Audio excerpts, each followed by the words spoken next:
In Jesus, I am super blessed. I am Macarius. Say it every day. Amen po?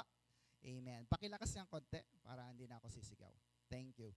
Okay, so let's move on. Today, our topic for April is, nababasa niyo po, Legacy of Sacrifice. Sabi mo nga, sacrifice. Yan. And the part number one, the first leg of this set is entitled The Willingness to Embrace Self-Discipline. No? So ito yung kagustuhan natin na yakapin yung ating self-discipline. Tayo po ba'y may disiplina sa ating sarili? Meron po ba mga kapatid? Amen. Dapat lang. And today, let me share with you the lesson entitled Life or Living a Life, next po, of Self-Discipline. So how can I build self-discipline? Napakahalaga po nito. Kasi kung tayo po'y walang disiplina, wala pong patutunguhan ng ating mga buhay. Can you amen? Kahit na magkamal ka ng maraming pera, ang dami mong kinita, wala ka namang disiplina sa paggastos, wala rin pong patutunguhan yan. Can you amen? Pag may pila po ba, kayo pumipila? Amen? Amen? So, ang tawag po doon ay disiplina. Pag kumakain po ba kayo, may disiplina rin. Hindi yung kain lang ng kain, di ba? Dapat moderate at healthy ang ating mga kinakain. Can I hear amen? Amen. So, sabi po ng ating key text, Hebrews chapter 12, verse 11. Please read along with me. No discipline seems pleasant at the time, but painful. Later on, however, it produces a harvest of righteousness, ano pa? And peace for those who have been trained by it. No? So sabi ng Book of Hebrew, napakalinaw. Walang disiplina ang maganda sa umpisa. Tama ba mga kapatid? Amen po ba? Halimbawa, sabi natin dito sa church, lahat ng late, pagka alas 8 ay wala pa rito, 8:01, isasara na ang pintuan. No? Magiging maganda ba yun sa lahat? Ano ba naman yan? Ayoko na mag-church dyan. Di ba? O kaya, dapat lahat nakaputi. Ang hindi nakaputi, palalabasin. Di ba, no? So, look at that. No discipline seems pleasant at a time. It is painful. Masakit yan. Grabe to, namimersonal. Tama mga kapatid?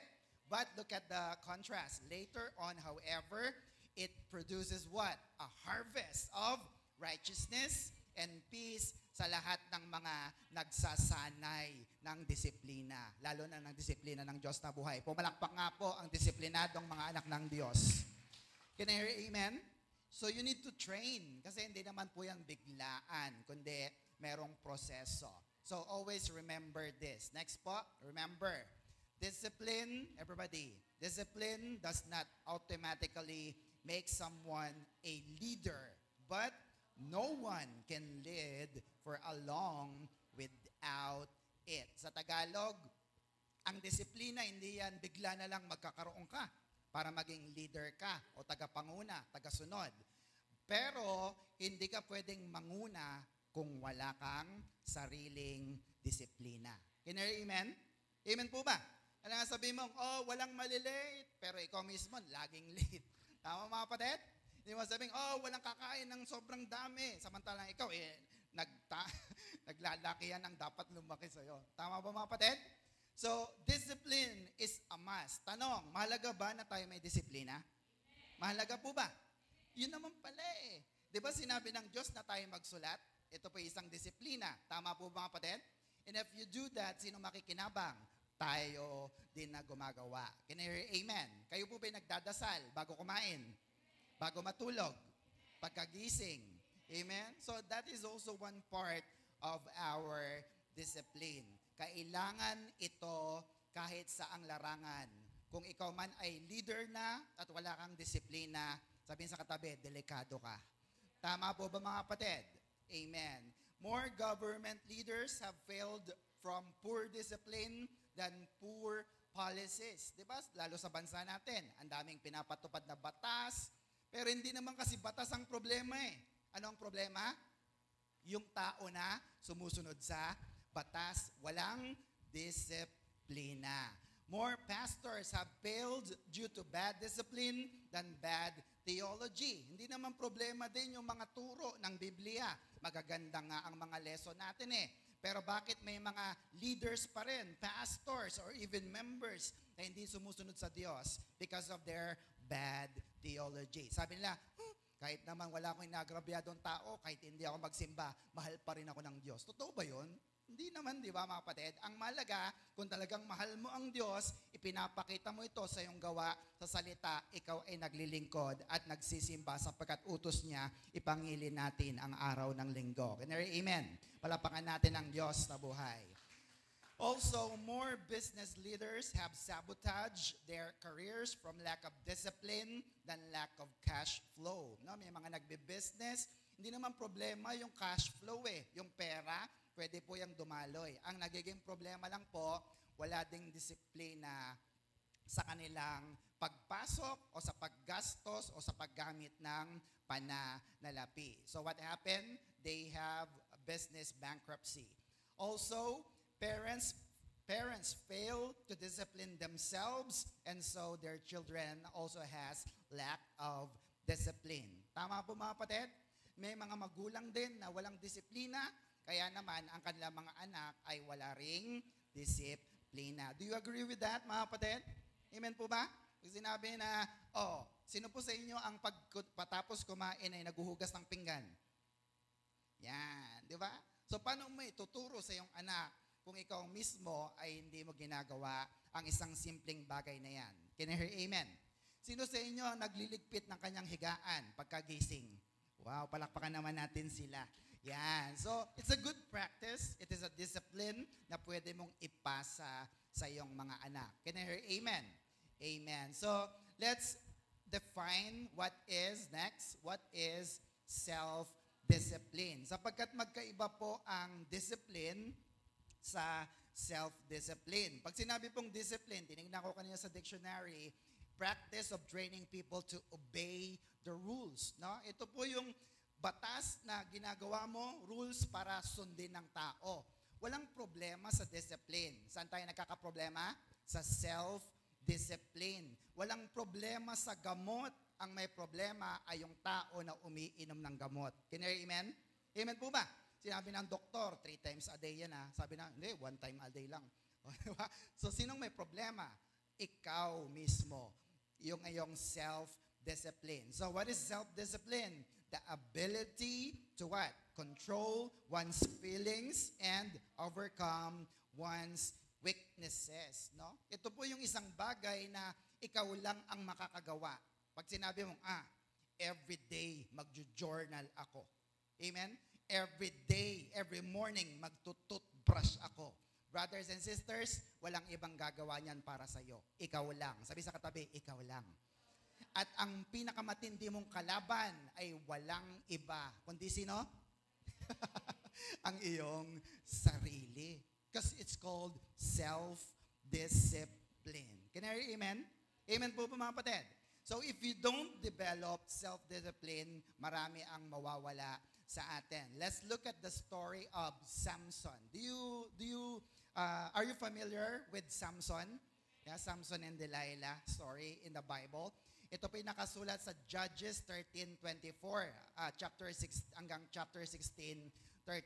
Ngayon, to make this long story short, napakarami kasi, it is interestingly that a man with great strength was prone to weakness. Ibig sabihin, itong mama na to, na si Samson, pagkalakas-lakas, nasa kanya ang Diyos. Pero, meron din pala siyang kahinaan. At pwede rin siyang manghina kung hindi niya babantayan ang kanyang sarili. Can you hear amen? Amen po ba? Amen. So, basahin lang po natin ang ilang mga verses. Judges chapter 13, ito po yung pagkapanganak ni Samson. Ang kanyang tatay ay si Manoah at ang kanyang nanay ay hindi na pangalanan. Sinabi lang, the wife of Manoah. So, hindi kilala ang nanay ni Samson. At itong kanyang nanay ay nakakita ng isang anghel, kaya naman siya po ay ipinanganak. Because his mother is a barren woman. Ibig sabihin, hindi siya magkaanak.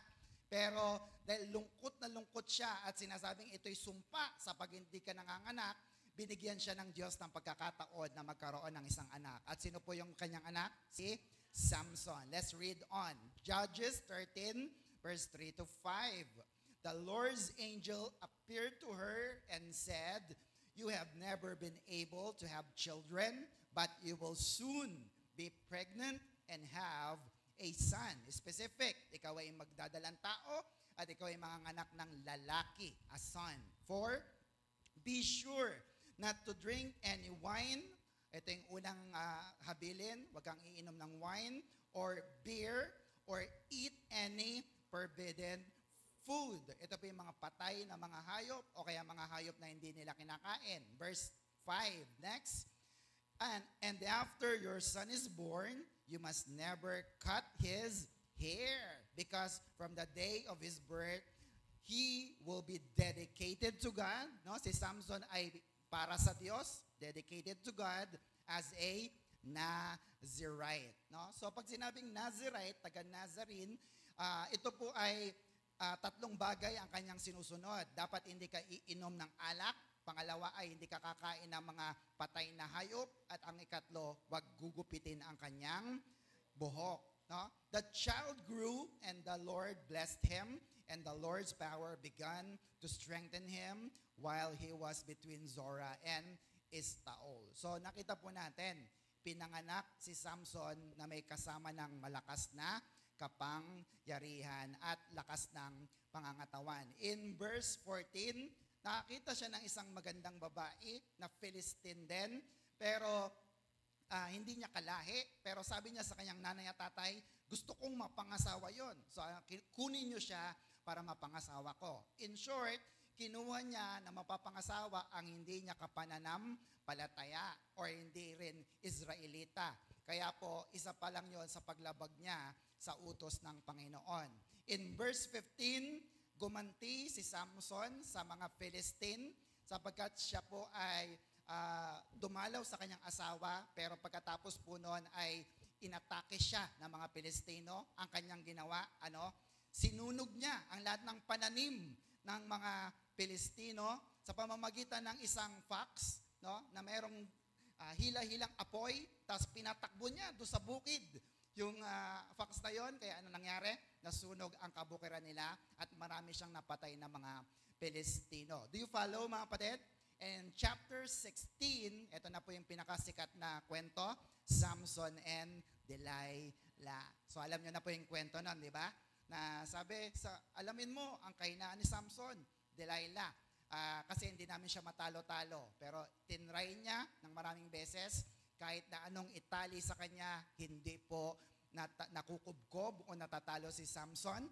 Pero one time, sinabi niya na ang totoong sekreto niya.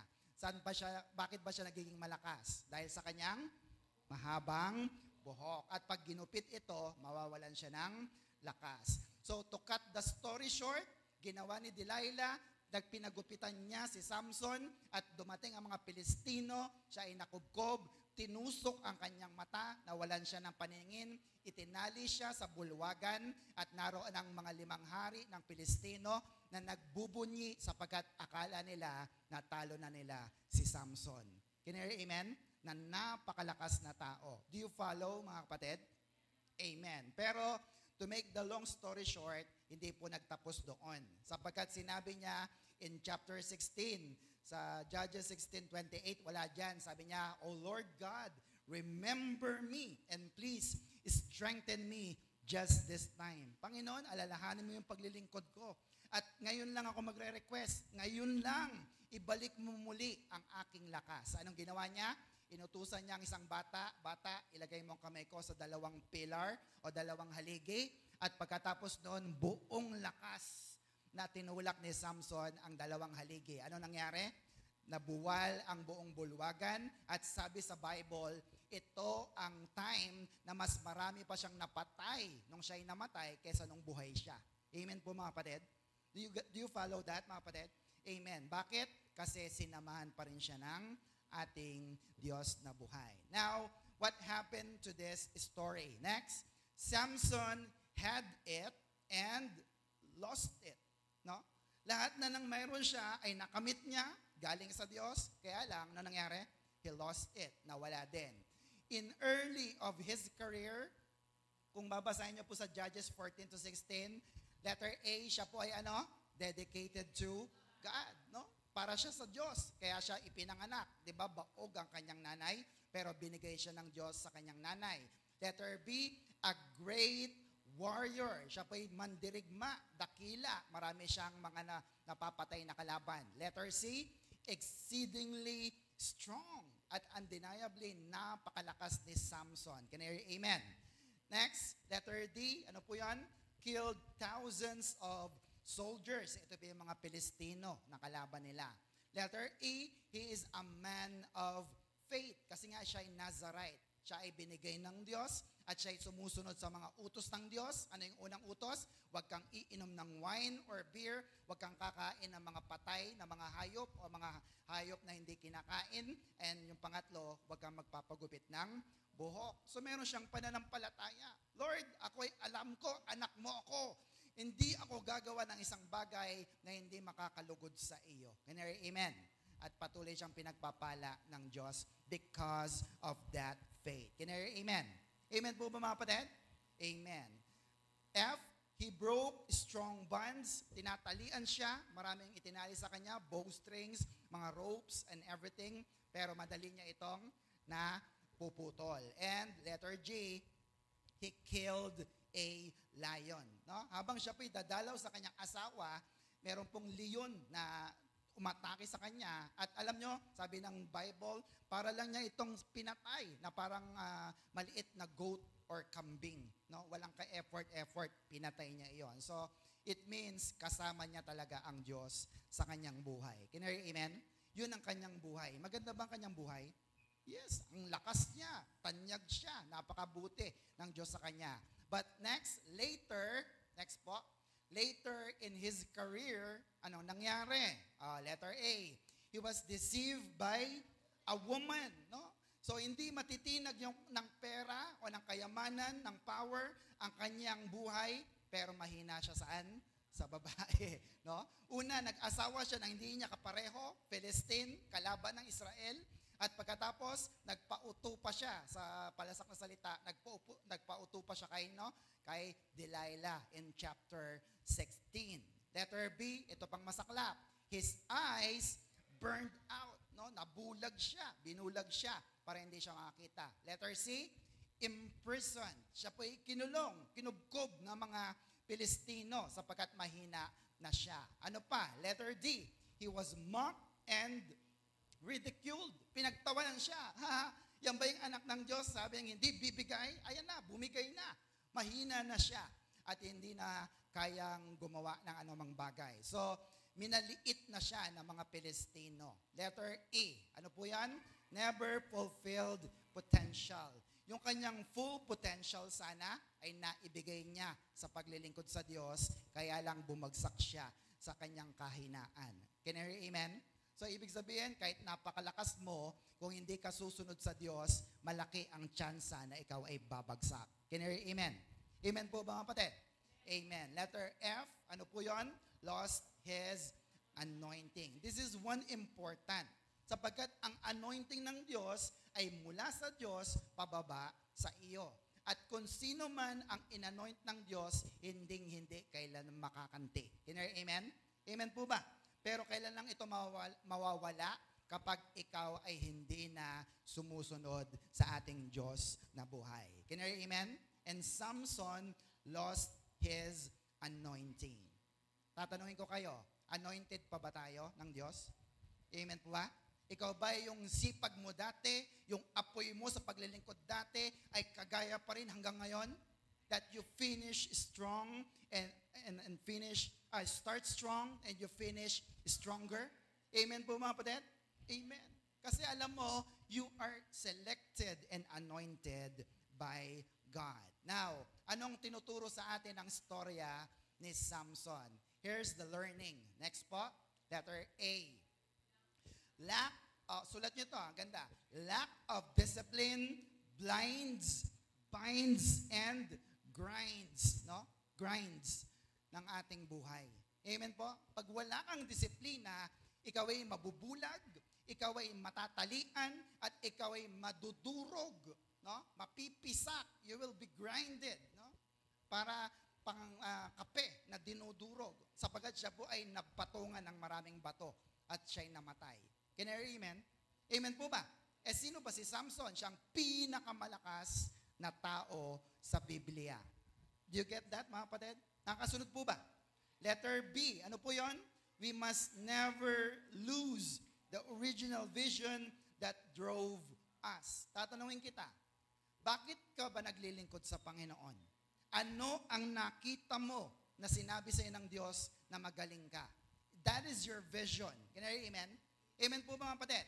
I can remember nung ako po ay college pa lamang. Isa po sa vision na nakita ko, hindi ko alam kung panaginip siya or vision siya, pero alam ko, nakita ko siya, ako po ay nakatayo sa maraming tao at ako po ay nakataas ang kami na ganyan. Ito lang nakikita ko kasi nasa likod yung vision eh. Yan. Tapos dito lang nakikita ko at nakikita ko maraming tao.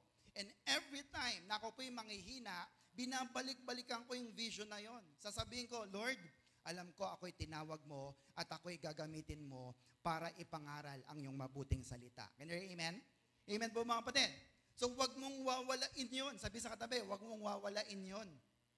Kasi dito sa mundo, di ba, pagka nagkagalit na tayo, pagka hindi na masarap ang paglilingkod, pag hindi na masaya ang pag-church, nawawala tayo sa ating ginagawa sa Panginoon. Can you hear amen?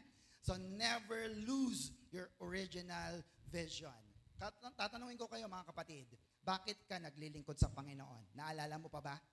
Amen mga kapatid? Dapat ang unang sagot mo, kasi tinawag ako ng Diyos at sumagot ako sa kanyang tawag. Shout amen. Palapakan natin ang Diyos na buhay. Are you with me mga kapatid? Amen. You're the only one who can see that. That is your vision. Letter C. Ano po yun? Success must never distort us. Ito na. Kasi siya ay napakalakas, siya ay napakapopular, tanyag, iniligtas niya ang kanyang bansang Israel, hero ang pakiramdam. Kaya akala niya, feeling successful na siya. Ano nangyari sa kanya? Na-distort ang kanyang buhay at paniniwala. Amen po mga kapatid? Amen po ba? Bakit? Sinabi na wag mong gugupitan ng iyong buhok. Pero dahil nga, nalilin lang siya ni Delilah, pinagsabi niya tuloy yung kanyang sekreto. At ano nangyari sa kanya? Yung kanyang tagumpay ay na-distort sapat siya ay nakubkob ng mga Pilistino. Can you hear amen? So you see that? Kahit napakayaman mo, kahit napakalakas mo, kahit napakataas ng iyong pananampalataya, kung ikaw ay hindi mananatili sa Diyos, ang iyong tagumpay ay magiging pagkawasak. Can you hear amen? Amen po mga kapatid? So, success must never distort us. Yumayaman na ako. Dumadami ng ari-arian ko. Tsaka na ako magcha-charge. Wag. Sabihin sa katabi, wag po. Amen po mga kapatid?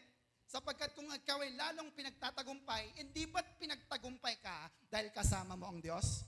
At kung ikaw ay pinagtagumpay kasama ng Diyos, maglingkod ka pa rin patuloy sa Diyos at lalo ang pagpapalain ng ating Diyos na buhay. Can I hear amen? Wag gumaya kay Samson. Can I hear amen? Amen. And letter D, anong tinuro sa atin ni Samson?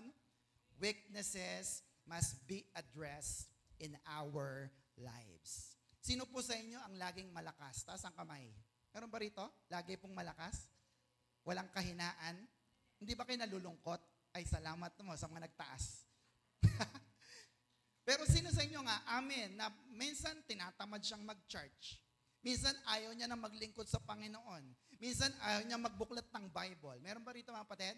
Now, Samson in his life teaches us that your weaknesses must be addressed sa iyong buhay. Can you hear amen? Amen po mga kapatid. Halimbawa, ikaw ay nakaramdam na, ano ngayon? First Sunday? Tsaka na tayo mag-church. Next week na lang. I-address mo kagad yun. Di ba Christian tayo? Anak tayo ng Diyos. Iniutos ng Diyos na ipangilin natin ang araw ng linggo. I-address mo na kagad yan bago pa ito tuluyang mawala at mawala ka ng buong buwan. Can you hear amen? Amen po mga kapatid. Si Samson hindi eh. Nakita niya ng panganib, no? Alam naman niya na nililin lang siya ni Delilah. Bilang mo, 3 beses siyang tinali. Pero sa pangatlong beses, ay sinabi niya, hindi, ang totoong secret ko ay ang buhok. Gupitin mo yan, manghihina ako. Nakita niyo yun? Pero hindi niya inaddress ang kanyang kahinaan, ang kanyang weaknesses. Kaya ano nangyari sa kanya? Bumagsak ang buhay ni Samson. All because of lack of self-discipline. Can I hear amen? Amen po ba? Now, sa buong story ni Samson, makikita natin na kahit napakalakas mo, kahit nasa iyo ang Diyos, punong-puno ka ng banal na spirito, pwede kang bumagsak. Kailan? In just a matter of time. Amen po mga kapatid? How? By losing or not having self-discipline. Can I hear amen? Amen po mga kapatid? Halimbawa, sa iyong pagbibigay, nakikita mo, ang ganda ng cash flow ng aming pananalapi, ang ganda ng pasok ng pera sa amin. Bakit? Kasi tapat kang nagbibigay sa Diyos eh.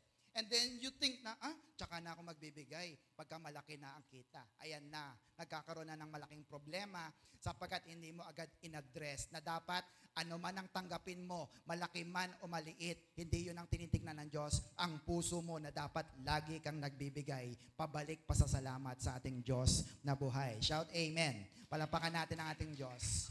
So, tanong, meron bang mga problema sa iyong buhay na dapat i-address? Meron po ba? Then do that, mga kapatid. Why? Or we will end up like Samson. So, nakita niyo po ang kanyang buhay, mga kapatid? Napakaganda. Kaya lang bumagsak siya sapagkat nawalan siya ng self. People wants in a leaders like us. Next, disciplines people wants to see in our lives. Ang una po na dapat makita sa atin ng mga tao bilang mga naglilingkod at mga leader. Taas nga po kami ng mga leader. Ano po rito? Ayan. Yung mga nanay at tatay, taas ang kamay, leader din kayo. Sino ang inyong pinapangunahan? Ang inyong mga anak. Amen po mga kapatid? Yes, you are also a leader. The first thing na hinahanap sa atin, letter A, what is that? Character. Particularly, good character. Magandang pag-uugali. Tanong, may maganda ba tayong pag-uugali? Amen po mga kapatid? Amen. Alam nyo po yan kung ano man ang mga magaganda at pangit na pag-uugali. Letter B, ano po yan? Competence. O yung may kakayanan. Siyempre, pag ikaw ay leader, dapat meron kang kakayanan. Can you hear amen? Amen po ba? Paano mo ituturo ang pagluluto ng adobo na ikaw mismo hindi marunong mag-chop-chop ng onion? Tama mga kapatid? Dapat meron kang competence. Alam na alam mo ano ang gagawin. Can I hear amen? Amen. Letter C, what is that? Contribution. Sabi nga natin, contribution. May maiaambag sa'yo ang tao na ito o sa organisasyon na kanyang kinabibilangan o sa pamilya na mayroon siya. Can I hear amen? Kasi ikaw ay leader, kaya meron kang dapat maiaambag. What else? Letter D, cause. Ano po yun? Your goal, your mission, yung layunin mo. Ikaw ba'y merong plano para sa iyong pamilya? May plano ka ba sa iyong sarili? Dapat mayroon. Alam mo, 10 years from now, 20 years from now, doon ka pupunta at yun ang iyong mararating. Amen mga kapatid? At dadalin mo ang iyong nasasakupan sa lugar na iyon. Can you hear amen? Amen. Letter E, consistency. Sabi nga natin, consistency. Ano yung ating kasabihan? Start strong, finish stronger. Amen mga kapatid? Consistent ka. Masipag ka. Kapag may nakatingin sa iyo, kahit wala nang nakatingin sa iyo, masipag ka pa rin. Amen mga kapatid? Pag nagpa-practice ka, pag maraming tao, ganado ka. Pag ikaw na lang mag-isa, ganado pa rin ba? Amen? Sa paglilinis ng church, sa paggawa, sa mga paglilingkod sa Panginoon, ganado ka. Pag marami nakatingin sa iyo, paano pag mag-isa ka na lang? Ganado pa rin ba mga kapatid? You should be consistent. There should be consistency. Do you follow mga kapatid? Amen? Does it make sense yung mga sinasabi ko? Amen. Letter F, what is that? Confidence. No? Alam mo, kaya mong gawin to. Alam mo, tinawag ka ng Diyos. Alam mo na meron kang kakayanan. So you gain confidence. Letter G, what is that? courage, no? Kakayanan mo na ikaw ay magpatuloy. Minsan kasi nagkakatamaran, minsan ay hindi maganda ang sitwasyon, pero gawin mo pa rin ang pinapagawa sa iyo as a leader. Can you hear amen? Amen po. Amen. And letter H, what is that? Your conviction, your belief, your principles, yung mga pinaniniwalaan mo. Amen po mga kapatid? Dapat lahat ng pinaniniwalaan mo is anchored on the Word of God. Ibig sabihin, it is Bible-based principle. Amen po mga kapatid? Amen po ba? Lahat ba ng pinaniniwalaan mo ay nasa Bible na? Nakasandig sa Biblia? Amen. Yung sabi lang, kapag may tiyaga, may nilaga. At kapag may nilaga, bigyan mo naman ang iyong kapwa. At si Lord. Tama ba mga kapatid? Dagdagan mo kasi yun ang principle ng Diyos na buhay. Are you here with me? Hindi ka pinagpapala para ikaw lang ang tumaba. Hindi ka pinagpapala para ikaw lang ang makinabang. Ikaw ay pinagpapala para maging daluyan ng pagpapala at sa gawain ng Diyos na buhay. Shout amen. Palapakan natin ang ating Diyos. So those are the things na dapat makita na disiplina sa isang leader. Tanong, ilan sa mga nakasulat na yan ang mayroon ka? Do you have character? Are you competent? Do you contribute? Do you have a cause? Are you consistent? Are you confident? Do you have courage? And do you have conviction? So pag nasagot mo yan, then you are truly a leader with the discipline. Magtatagumpay ang iyong ginagawa. Amen?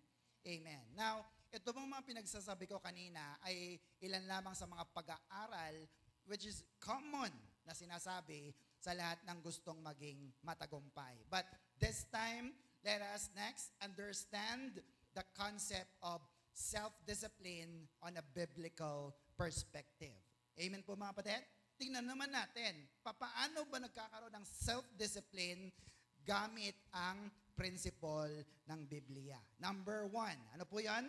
Self-discipline as a biblical principle. Ibig sabihin po nito, it is not just a modern concept, but a biblical principle. And God encourages us na practicein din. Dapat ikaw mismo bilang anak ng Diyos ay merong self-discipline. Amen po mga kapatid? 2 Timothy chapter 1 verse 7. Ano pong sabi? For God has not given us a spirit of fear and timidity. No? Hindi ka binigyan ng Diyos ng espiritu ng pagkatakot. Kaya pag may pinapagawa sa'yo, gawin mo lang. Can I hear amen? Amen po ba? But of power, ano pa? Love and self-discipline. Nasa Bible po ba? Yes. Ito ang binigay sa iyo ng Diyos. Kapangyarihan, kanyang pag-ibig, agape love, and self-discipline. Sapagkat kahit galing mo sa Biblia, ang dami mong kabisado na salita ng Diyos, kung hindi mo naman ina-apply sa iyong buhay, wala rin po yung tinatawag na self-discipline. Do you follow mga kapatid? Nakakasunod po ba tayo? Amen. Number 2, ano po yun? Pakibasa po natin. The role of the Holy Spirit in self-discipline. No?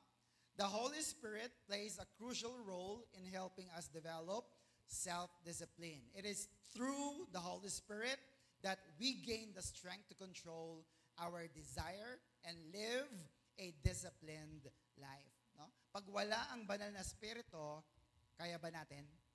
Kaya po ba natin sumunod sa Diyos? Hindi natin kakayanin. Bakit? Galatians 5 verse 22 to 23. Look at this sa NLT. Napakaganda po ng version na ito. But when the Holy Spirit controls our lives, ano mangyayari? Tingnan niyo po. He will produce this kind of fruit in us. Ano yung bunga na yon? Alam na natin. Love, joy, peace, patience, kindness, goodness, faithfulness, 23, gentleness, and look at that, self-control. The other term for self-discipline is self-control. At isa ito sa bunga ng banal na espiritu. Here, there is no conflict with the law.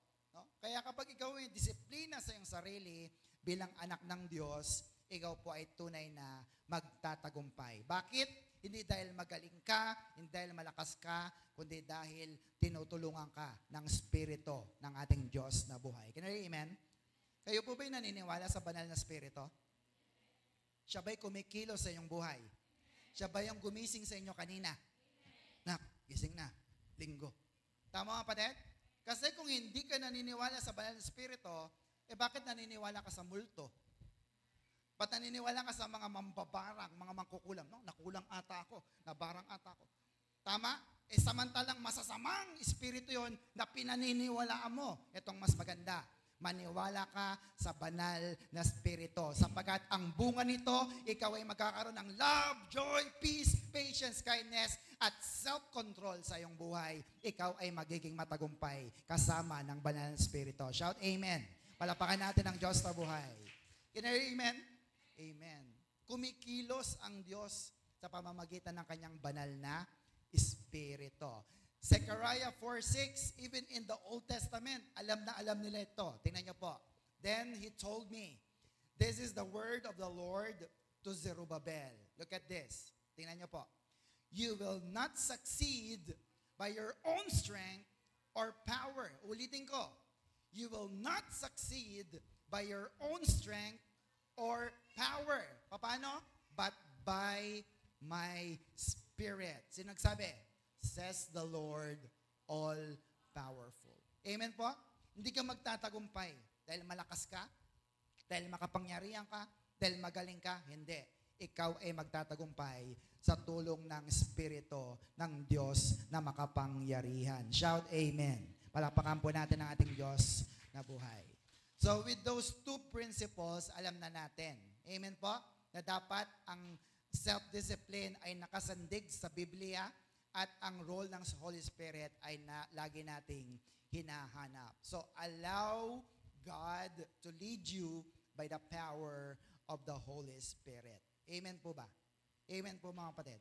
Amen. Next, number 2. The importance of self-discipline in a Christian's life. Mahalaga po ba na tayo may disiplina bilang mga anak ng Diyos?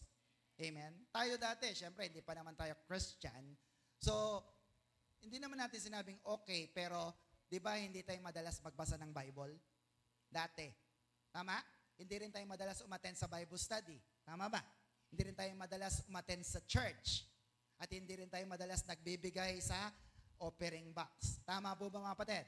Pero kung meron kang self-discipline, ibig sabihin, meron nang binago ang Diyos sa iyong buhay. And it's very important. Sabi sa katabi, very important. Amen po mga kapatid? Bakit? Number 1, because self-discipline and spiritual growth. No? Kapag meron kang sariling disiplina, ikaw ay lalago sa iyong pananampalataya sa Diyos. Can you hear amen? Do you believe that? Sino sa inyo ang nagbabasa lagi ng Word of God, ng Bible? Taas ang kamay. Sige, twice a week, nagbabasa ng Bible. Meron po ba rito? Ayan. Thrice a week. Meron po? Amen? Thank you. Sino pa po ang nagbabasa rito ng Bible isang beses sa isang linggo? Ayan, meron pa rin. Sino sa inyo ang hindi talaga nagbabasa ng Bible at all? Etong sasabihin ko. Malaki bang pagkakaiba na nagbabasa sa hindi nagbabasa? Napakalaki. Sapagkat yung nagbabasa, marami nang natututunan na salita ng Diyos. Ia-apply na lang nila. Can you hear amen? Palapakan nga natin ang ating Diyos na buhay. Amen po ba? Magkaiba naman yung nagbabasa at yung nag-aaral. Pastor, paano po yun? Sino po nagbabasa ng salita ng Diyos? Taas ang kamay? Meron po ba rito? Sino ang nag-aaral ng salita ng Diyos? Meron po ba rito? Anong ibig sabihin? Nagsusulat siya ng salita ng Diyos. Sabi niya, hindi ko na-gets yun matignan nga sa dictionary. Amen mga kapatid? Parang hindi maganda yung version na yun Tignan ko nga dito sa isa pang version. Mas maganda. Naiintindihan ko na, Tagalog. Tama mga kapatid? Iba ang nagbabasa kaysa sa nag-aaral. Amen mga kapatid? Sapagkat ang tunay na nag-aaral, ang kasunod nito ay application. Tama mga kapatid? Halimbawa, ikaw ay may problema sa pananalapi. No? At sinabi ng Diyos, Proverbs 10:22, the blessing of the Lord makes you rich. Hard work cannot make you no richer. Aba, kaya pala kahit anong sipag ko, hindi ako yung mayaman. Tama mga kapatid? Kasi pala may kulang. Kulang ang sipag. Ano ang kulang? The blessing of the Lord. Ngayon ang gagawin mo, i-apply mo na ang salita ng Diyos. Disiplina sa iyong buhay. Kaya ikaw ay pagpapalain na ng ating Diyos na buhay. Shout amen. Palapakan natin ang ating Panginoon. Now, yung example ng verse na yon, I apply it to my life. Amen po mga kapatid? Epektibo po ba kay Pastor Gani yung verse na Proverbs 10:22? Epektibo po ba? The blessing of the Lord makes you wealthy or rich. Epektibo po ba? Epektibo po ba kay Pastor Gani yon? Ako po'y walang trabaho. Tama mga kapatid? Kung pipiliin ko na magtrabaho, mawawalan nga lang kayo ng pastor. Pero tingnan nyo naman. Amen mga kapatid? Hindi tayo pababayaan ng Diyos kasi kahit masipag ka, kahit magaling ka, kung walang pagpapala ng Diyos na buhay, yung pera na iniipon, mawawala din at parang butas na bulsa. Amen? Pero yung tinatanggap mo lang na 2,500, 1,500, 500, 20, pero pinagpapala ng Diyos yan, dumadami po yan ang dumadami. At marami pa ang pinagpapala ng mga pagpapala na yan. Amen mga kapatid? Naniniwala po ba kayo na tayo po'y nagiging daluyan pa ng pagpapala sa iba? Yung pastor nyo, marami palang pera. No? Tama po mga kapatid? Are you with me? Why? Because you are growing spiritually sa salita ng Diyos na buhay. What else? Kapag lumalago ka, nakakaiwas tayo sa tukso at deception ng Satanas na diablo. Amen mga kapatid? Kapag tinutukso ka ni Satanas, wag ka muna mag-church. Anong verse ang ginagamit mo? Hebrews 13:5. Huwag kakaligtaan, huwag kakaligtaan. Tama ba mga kapatid? Amen po mga kapatid? Pero kung wala kang verse na gano'n, sige na, mag-mall na lang tayo. Amen po mga kapatid? Are you with me?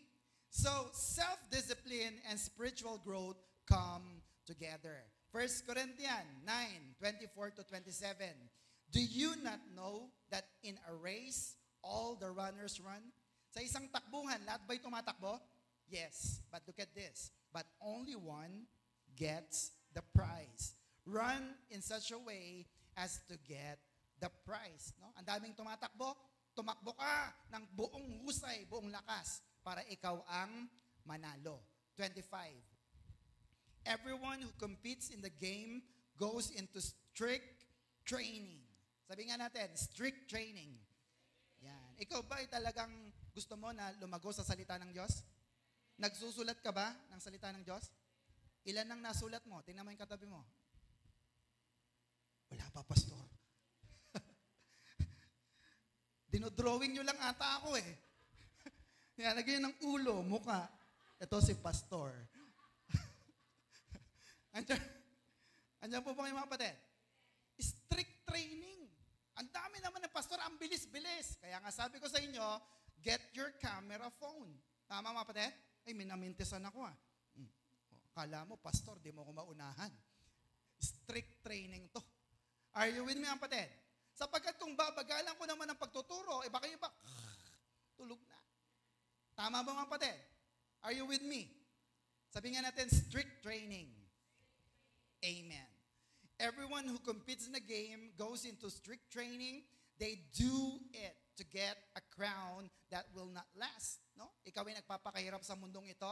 Yung crown, yung medalya, hindi nagtatagal. But we do it to get a crown. What is that? Crown that will last forever. Tingnan nyo yan.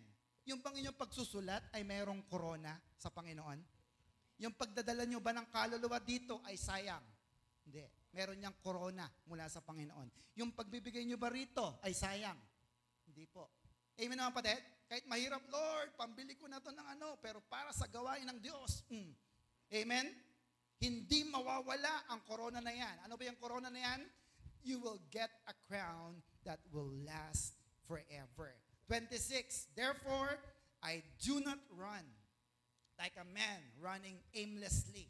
I do not fight like a man beating the air. Hindi ako nagpapakapagod dito sa church para umaten lang. para pasayahin lang kung sino man ang gusto nyong pasayahin. Can I hear amen? Amen po ba? May purpose ako. Sabi mo, may purpose ako. Bakit ako naririto sa gawain ng Diyos? Can I hear amen? Amen po ba?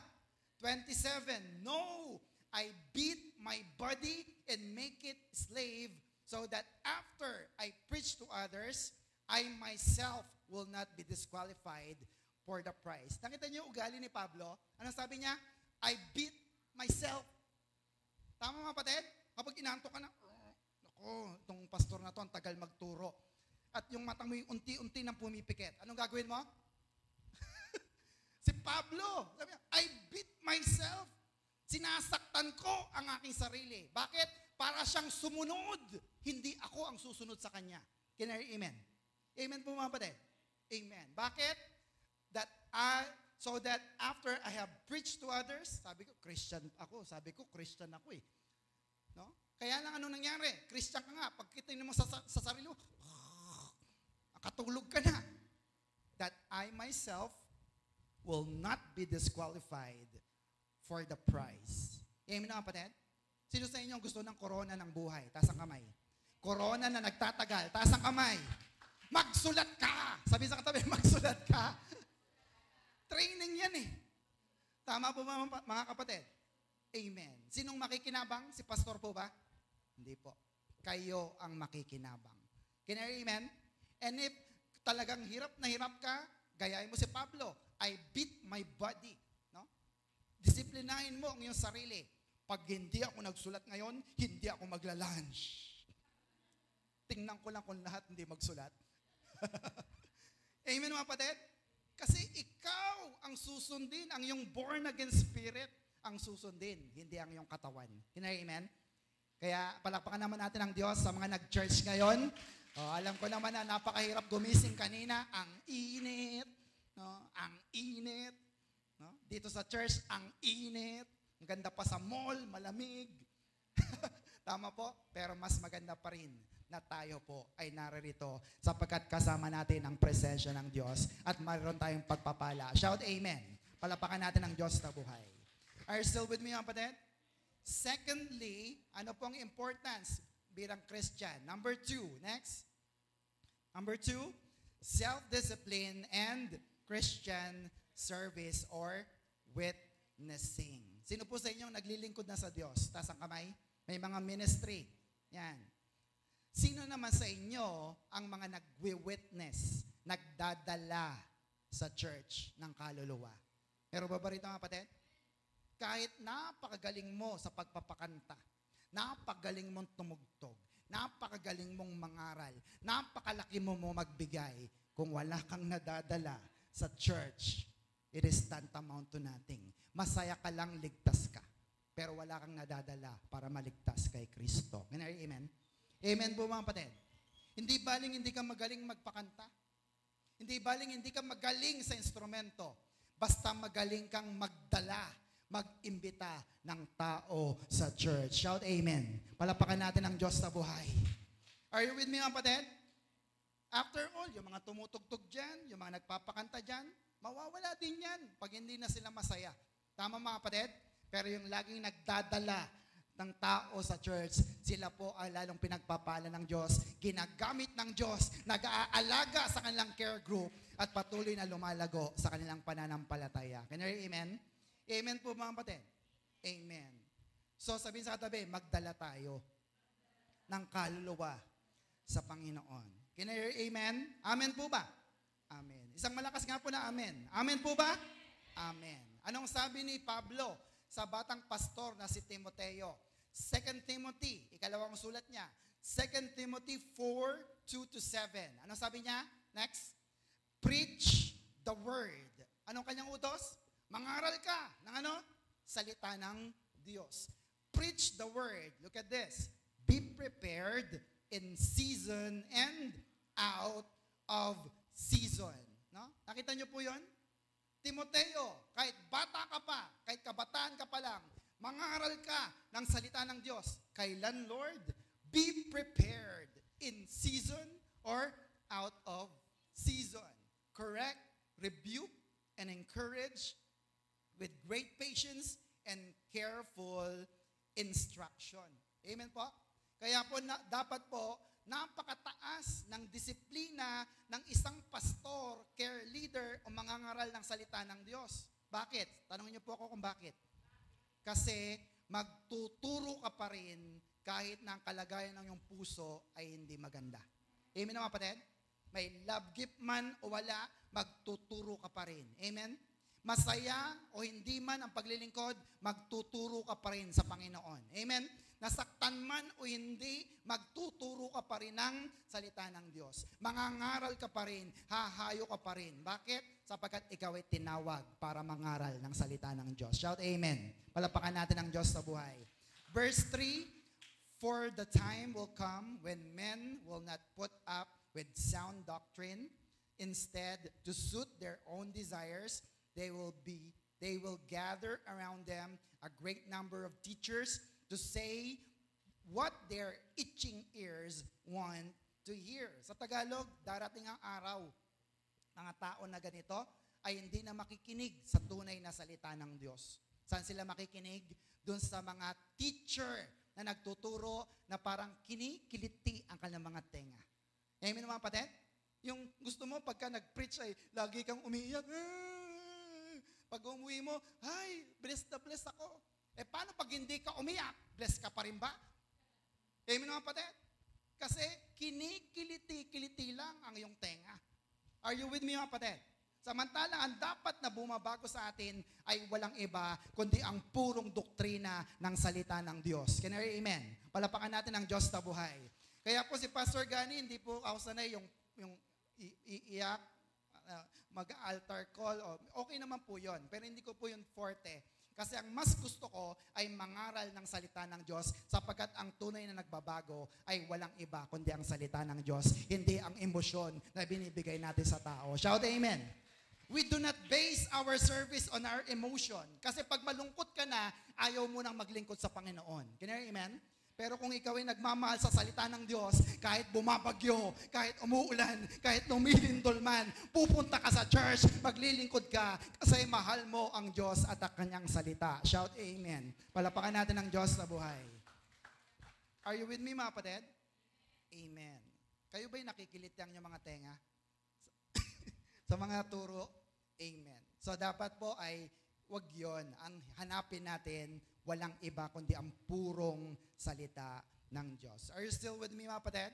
Amen. So today, let me just share with you practical steps to develop self-discipline. Upo ng maayos. Meron pong 3.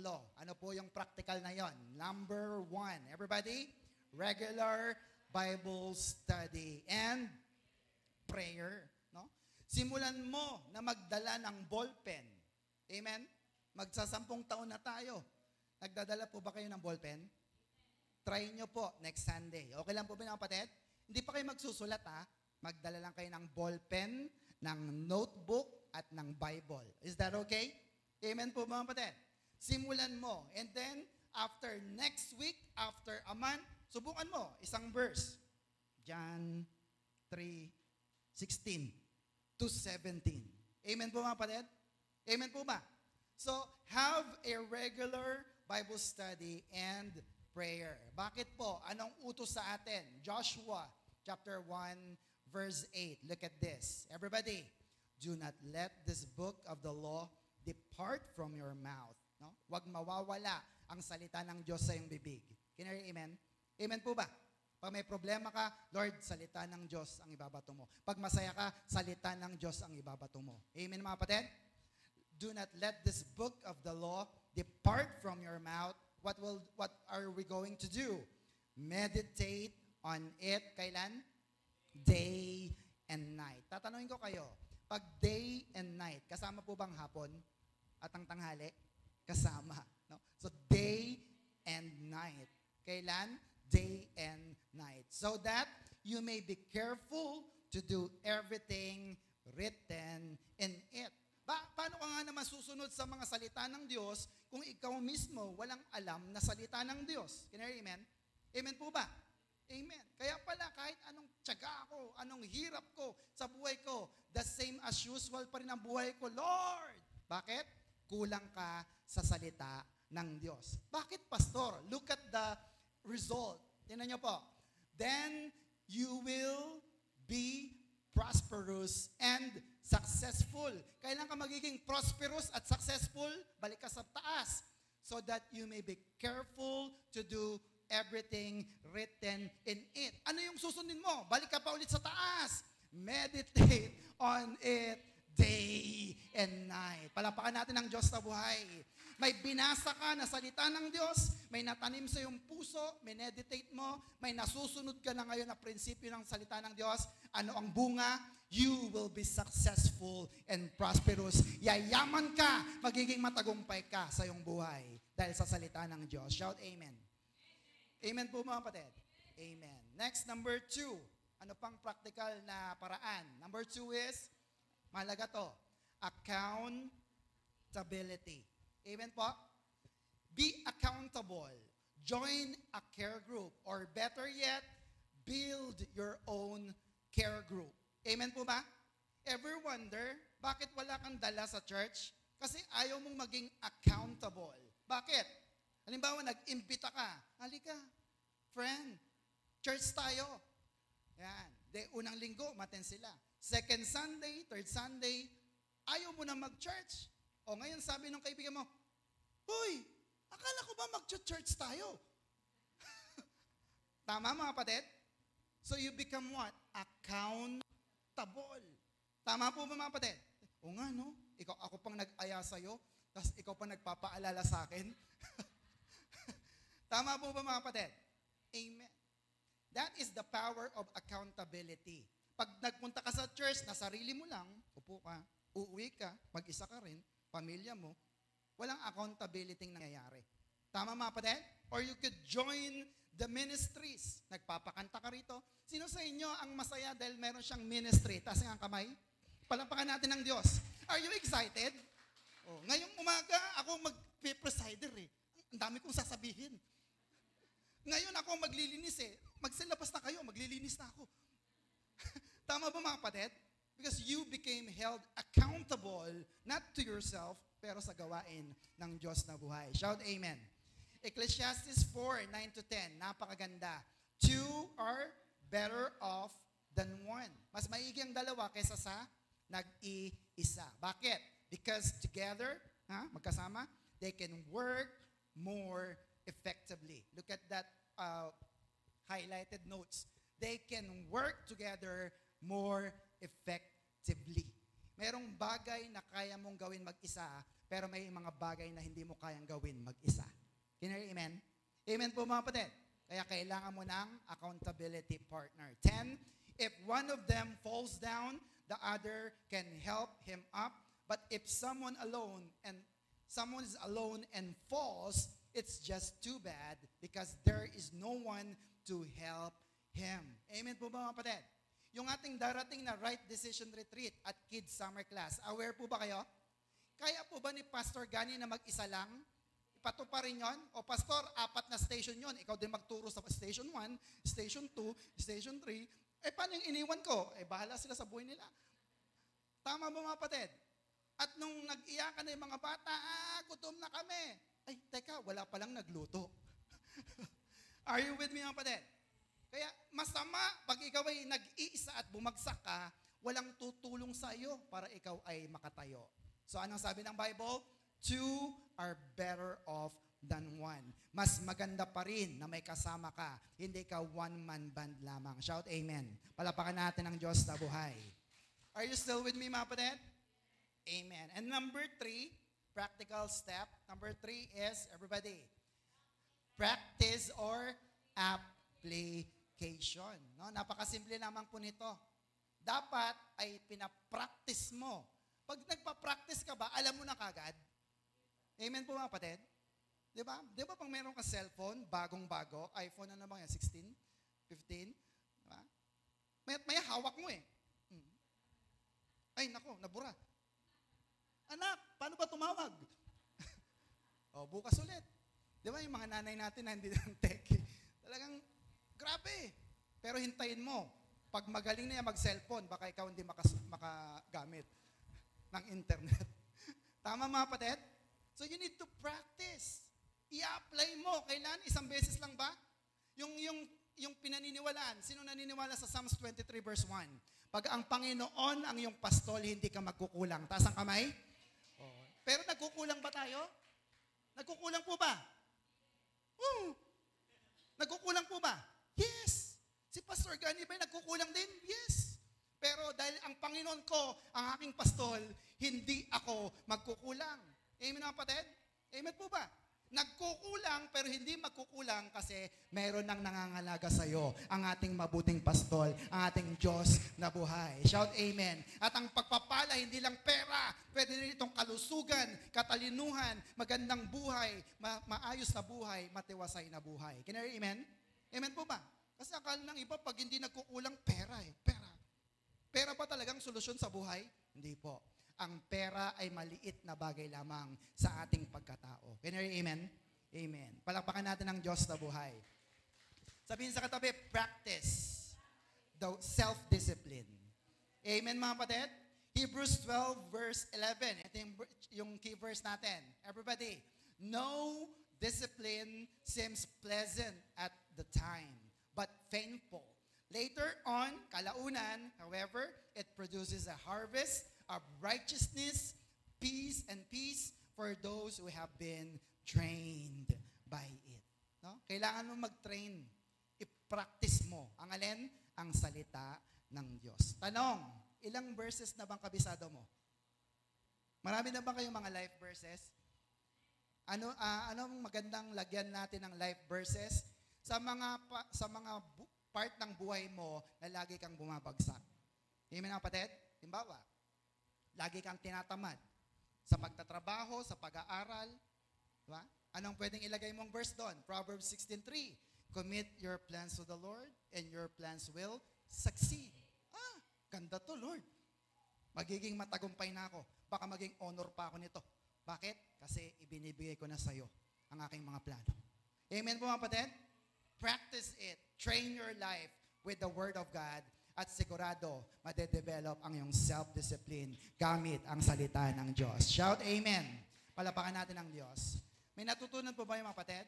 So finally, let me give you the benefit of self-discipline. What are the rewards of self-discipline? Dito po tayo magtatapos. Ito po, napakaganda. Number 1, peace and joy. Talaga ba, Pastor? Pag may self-discipline ako, meron akong kapayapaan, meron akong joy o kaligayahan? Yes. Proverbs 29, verse 17. Tingnan niyo po ito. Discipline your children and you can always be proud of them. They will never give you reason to be ashamed. No? Nakita niyo po yan? Pag merong disiplina ang iyong sarili, matidisiplina mo rin ang iyong mga anak. Anong magkakaroon ka? Peace and joy. Discipline your children.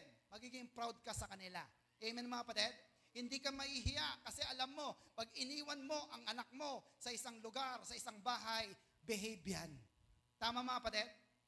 Amen po mga kapatid? At magiging proud ka sa kanila. Sabi sa NLT, discipline your children and they will give you what? Happiness and peace of mind. Hallelujah. Tanong, ang mga anak ba natin ay mga disiplinado? May disiplina po bang yung mga anak? Pag iniwan nyo ba sila, anak, magsaing ka ha. Magsaing ka, isama mo na rin yung pusa. Sinaing din. Nakukuha nyo po ba yung mga kapatid? Amen. Pero pag alam mong disiplinado ang iyong mga anak, you will be proud of them, you will become happy, at may kapayapaan. Alam ko, kumakain na sila ngayon. Pati yung pusa, pinapakain. Amen po mga kapatid? Amen. Number 2, next, spiritual maturity. Wow, napakaganda nito. Bakit? Sino sa inyo ang gustong manatiling baby? Taas ang kamay. Meron ba? Wala eh. Ang isang buto ay unti-unting lumalaki, no matter, apak-apakan mo man yan, lalago yan eh. Tama mga kapatid? Same with Christians. Kaya kapag ikaw ay lumalago, nagma-mature ka na. Ngayon, pag nagma-mature ka na, ang iyo pa rin bang kabisado ay A, E, I, O, U. Yung pa rin ba mga kapatid? Hindi na. Lumalawak na ang iyong bokabularyo. Ibig sabihin, mas marami ka nang alam na salita ng Diyos. Can you amen? Amen po ba? Etong tanong, ilan nang alam mong salita ng Diyos? Sino sa inyo nakakalam na ng 10 salita ng Diyos? Taas ang kamay. Oh, 5. Nakakaya naman sa akin. No? Ang dami kong verse na binabato. Sino sa inyo ang nakakaalam na ng mga 20 na salita ng Diyos? 50 o 100. Palapakan natin ang Diyos na buhay. Ibig sabihin, hindi ka na baby. Tama? Kundi ikaw ay nag-grow na sa salita ng Diyos. Dalhin niyo po ang inyong mga anak sa Kids Summer Class this April. At doon po, tuturuan sila ng maraming memory verses para paglaki nila, matututo sila ng maraming salita ng Diyos. Shout amen. Amen. Naipasok pa. Oh. And finally, yan. Ano pang isa nating, verse pala. Hebrews 5:14. Solid food, no? Yung mga mabibigat na turo, is for those who are what? Mature. Who have trained themselves to recognize the difference between right and wrong. And then, do what is right. Sa Good News Bible, solid food, on the other hand, is for, kanino? Adults, who through practice are able to distinguish between good and evil. Example, malalaman natin kung mature na kayo, ha? Sinabi ng Diyos ba na magsisimba tayo? Sinabi ba ng Diyos na pwede namang hindi ka na magsimba?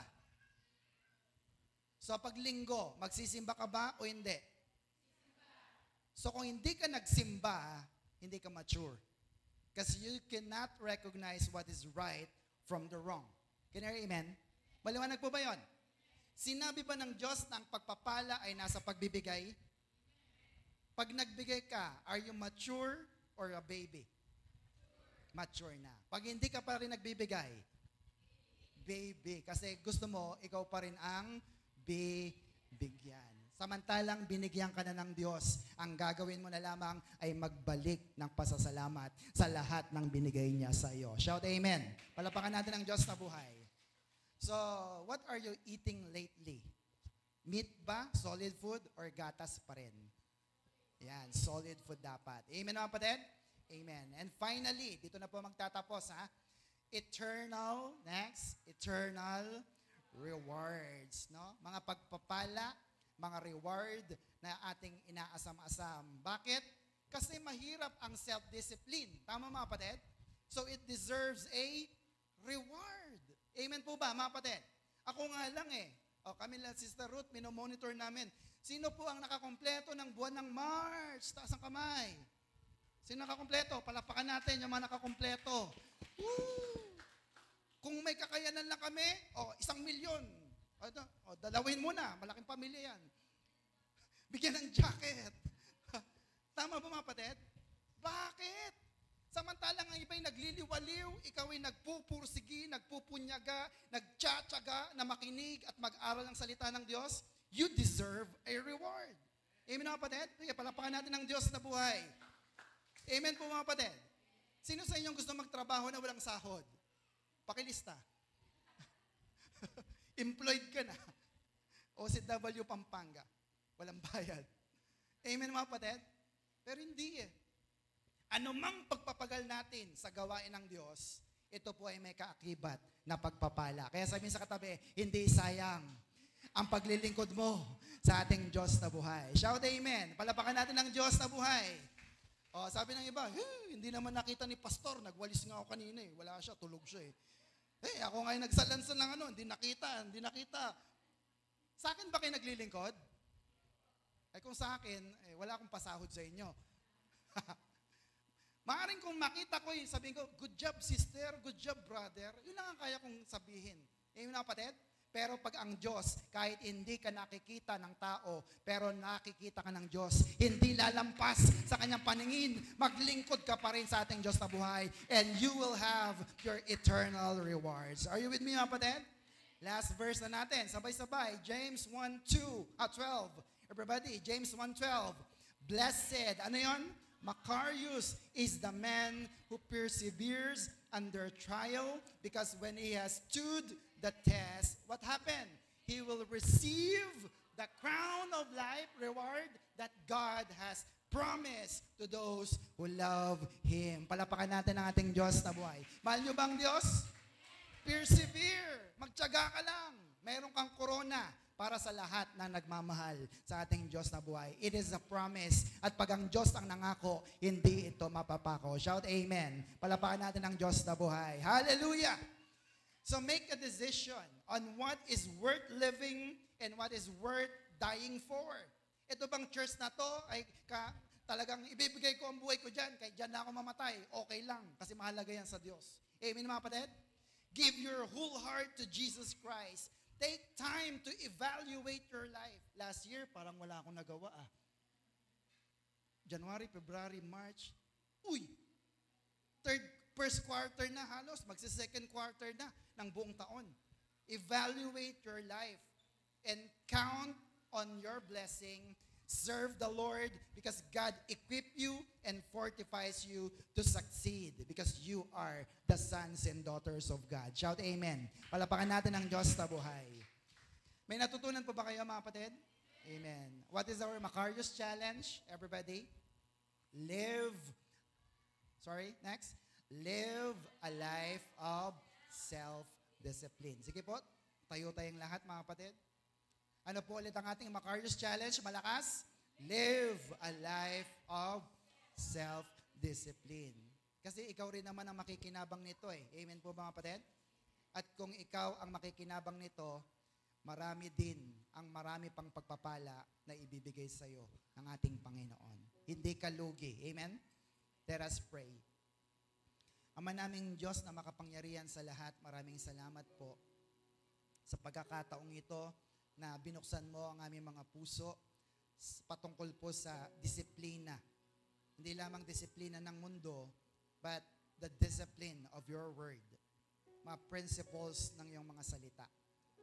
Panginoon, kagaya po ng aming napag-aralan, wala naman pong disiplina na masarap o maganda sa umpisa.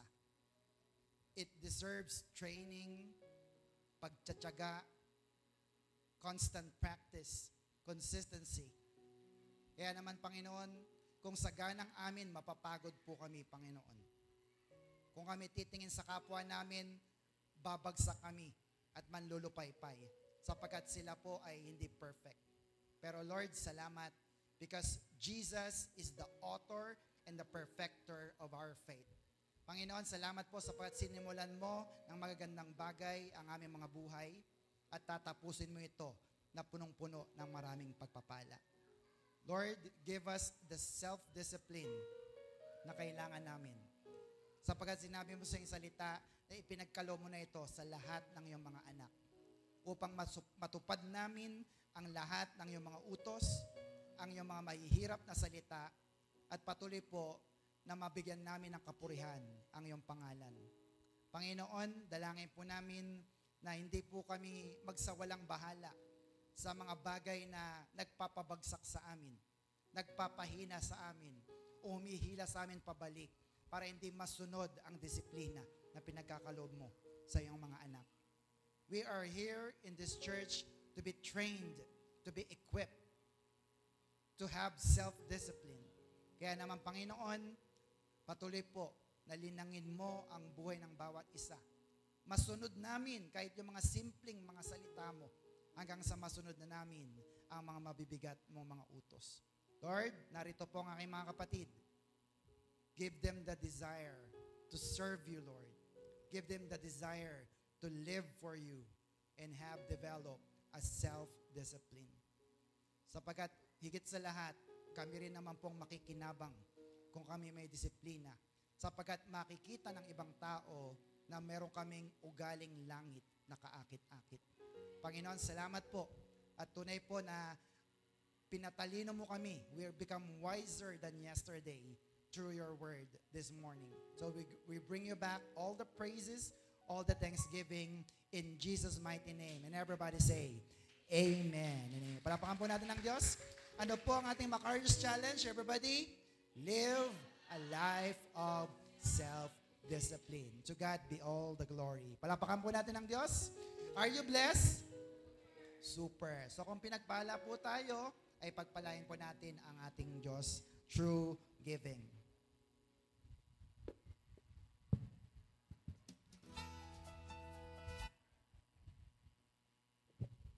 Amen. Na-bless po ba ang lahat? Amen. Sige po, maaari na po natin kunin ang ating mga envelope at i-ready na po natin ang ating kaloob sa ating Panginoon. Sige po, habang tayo'y kumukuha ng ating envelope at pilit na pinagkakasya ang napakakapal na ilalagay natin sa envelope, dumako muna po tayo sa ating verse. Okay po. Share ko lang po ito.